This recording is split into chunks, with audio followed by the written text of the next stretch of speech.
welcome to Lesbian Love. This is your girl V, and today my guest is Lisette. How are you today?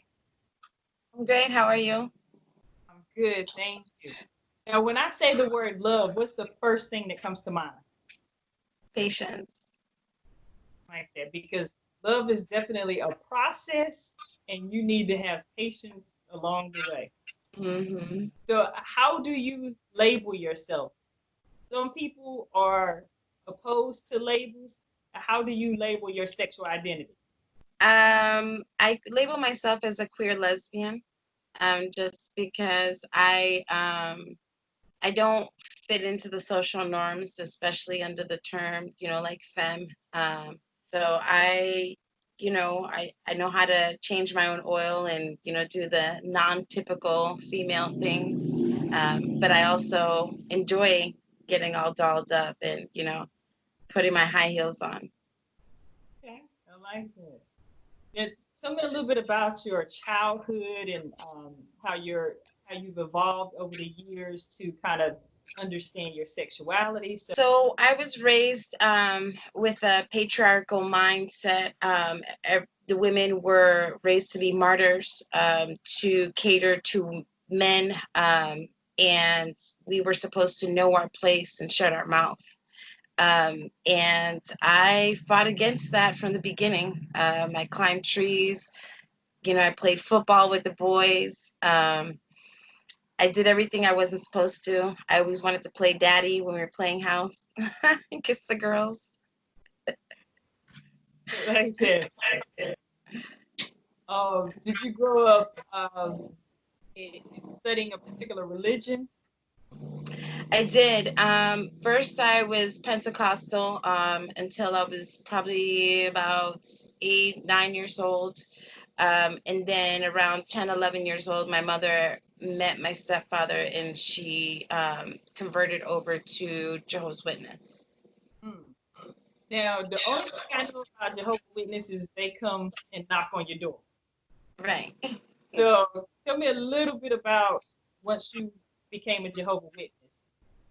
They do have a very different type of ideology, and they believe that they are part of the 144,000 that's going to be left on earth, once Jehovah God comes down and cleanses the earth of the bad people, and the 144,000 will remain.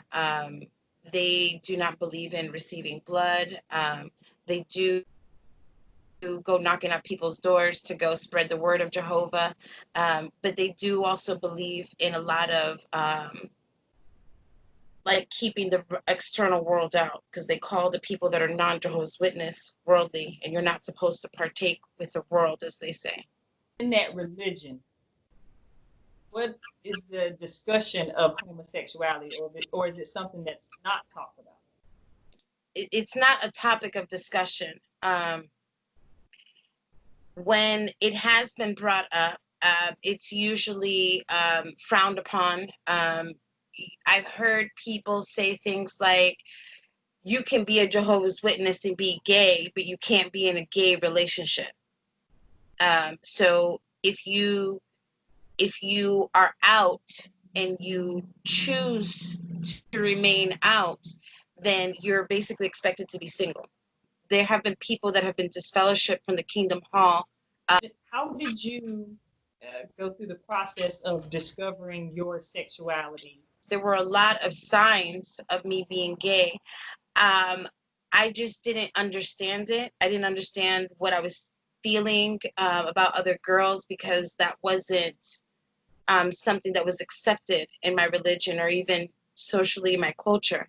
14, when my mom came to me in a confrontational way after having a conversation with a gay male friend of hers, who basically told her, your daughter's gay. Um, and my mother came to me and was like, you're gay, and I'm like, no, because I really didn't understand and I was scared. She told him that basically, like, that wasn't an option. She can't have gay kids, especially because of the religion.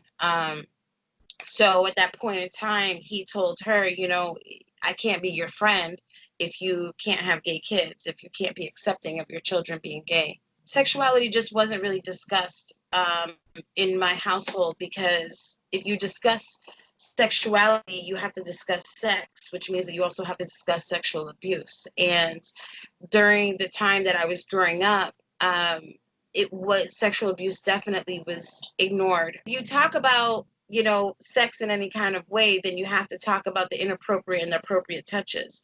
And most people will avoid that, because that means that now they have to confront the issues that are going on even within their own family. No one really had a conversation with you about your sexuality, or these feelings that go all the way back to when you were playing house with the little girls. How did you go through the coming out process? In my early 20s, I I met the first girl that I dealt with through a phone chat line. And it was. You went back. You said a telephone chat line. I know. I remember. I remember. So, Okay. so yeah, and I was still very much in the closet at that time when I started talking to this girl through the chat lines, and she was too.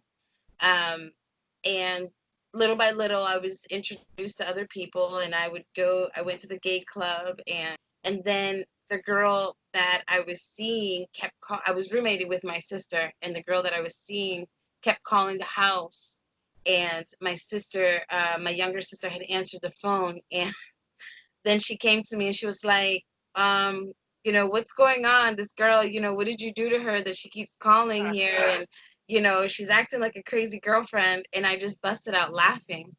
And then we kind of chuckled, and, I came out to her at that point. Um, and, we laughed about it. And she was the first person that I openly came out to. And then at some point, you had to have that conversation with the rest of your family and your mother. How did your mom react? So my mom, to this day, believes that being gay is not only a sin, but there's a perversion in it.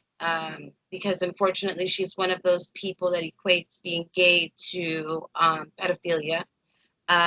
And she's completely against it. She has definitely verbalized that I am selfish for have being in a lesbian relationship while having children. What has that done to your relationship with your mom? Um, well, it's now been 4 years since we've had a conversation, because the last conversation we had, she called me a dyke amongst other words, and throughout the time, I've had to set boundaries and stick to them. So at the last conversation we had, I told her that I loved her, but we couldn't speak anymore because she didn't respect me as a person. So we had nothing else to speak about. And sometimes that happens when people come out. Unfortunately, they lose family members.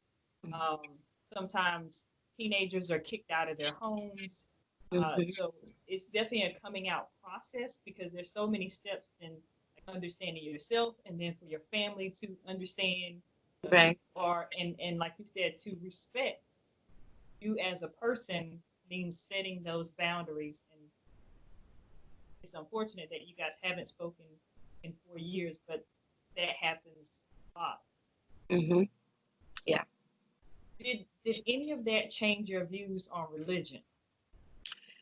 No. What did change my views on religion is my own research after I moved out and I was out on my own, and now I was starting to raise my own children. And I started doing research on different types of religion, how they were brought, how they were founded, who founded them. It takes hours and months of studying to find real clarity. But Yeah. people need to do that instead of just going off of what someone else told them. Yeah. I mean, it even amazes me how people that are in their own religion don't even do their own research. Like, a lot of people are walking up around repeating what they hear versus actually reading the Bible, because even within their own Bibles, I have found discrepancies. Everyone needs to go those steps of self-actualization. Hmm. That's important. Self-actualization, understanding your sexuality, and then doing the research for your spirituality. All of those are important processes. So the last thing I want to ask you is about LGBT dating in 2020. How hard is it to date now? I mean, we're dealing with not only coronavirus, but there are no more telephone apps for you to use, and there are no more telephone chat lines for you to Right. use. So, how are you dating in 2020? Um, Dating is difficult. Because I mean, I've introduced to people through other people. I have tried the typical dating apps. I have, I've had people, as they say, slide in my inbox to talk to me on, different, social media platforms. Um, but ultimately, my biggest issue is that people don't know what they truly want.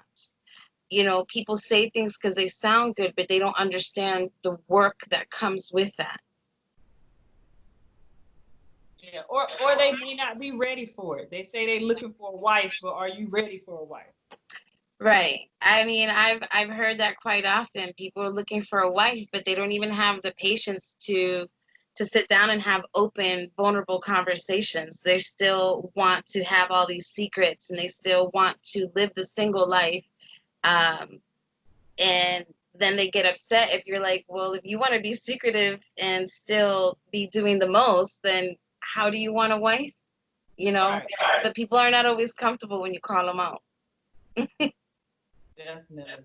Yeah, 2020 has been difficult. And with coronavirus, we might just need to scratch this whole year and try again next year.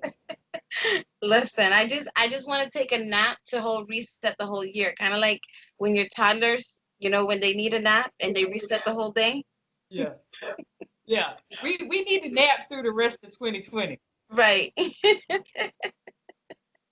Uh, uh, well, let's say I thank you for sharing your perspective today. The goal in all of this, regardless of sexuality, is for everyone to find love. And I always remind people, let's be love, let's be the love that you want to see in this world. I'm going to ask you if you'll translate that phrase for me, since you're Puerto Rican, if you'll translate that in Spanish for me. Nosotros debemos de ser el amor que queremos ver. Thank you. I love it. I love it. You're Sid, welcome. thank you for your time today, and I wish you nothing but blessings on your journey forward. Thank you. Same to you.